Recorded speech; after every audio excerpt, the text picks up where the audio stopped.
Welcome to Hotline TV. I'm Quinn McCord. And I'm Tim Sod. We're going to head up north to check out Alaska, but first, the Diageo Hotline tracking poll. Quinn?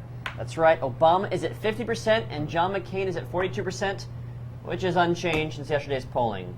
Real thrilling. But now, back to the Alaska Senate race. Quinn, Ted Stevens, the newly convicted Ted Stevens. That sounds a little odd, doesn't it? Yes. Probably more odd to him than to us. Probably.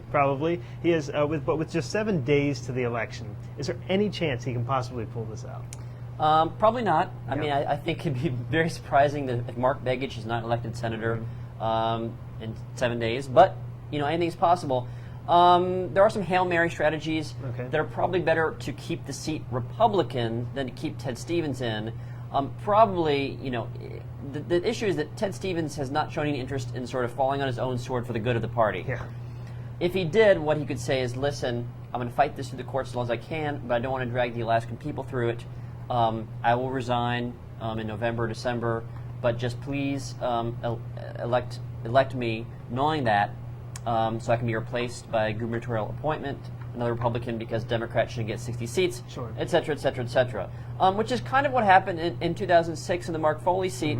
I mean, Mark Foley's name was on the ballot. It couldn't be taken off, but people knew that they would be voting for Joe Negron. I think the slogan was punch Mark for Joe. Yeah.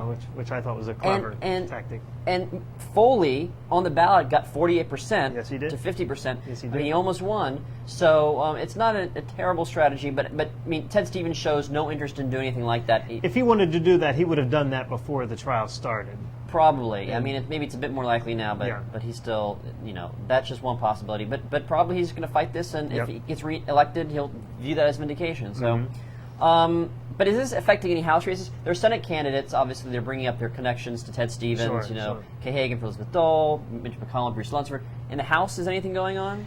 You see a few press releases come through that say, you know, send back your contribution from Ted Stevens, but I really don't think that's going to play a factor here going forward. This does not equate, I don't think, on the House side to the Mark Foley situation. This just adds to the Republican misery on the House side.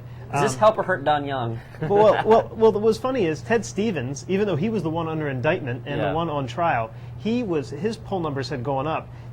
Don Young's had seen a little bit of a rise, and he had been getting close. I think, though, his fortunes are going to fall right now with Ted Stevens, and any chance that I think Don Young had of winning, I think sort of pretty much goes out the window completely with this verdict. Wow, so we could be looking at a Democratic sweep in Alaska. I think so. Probably.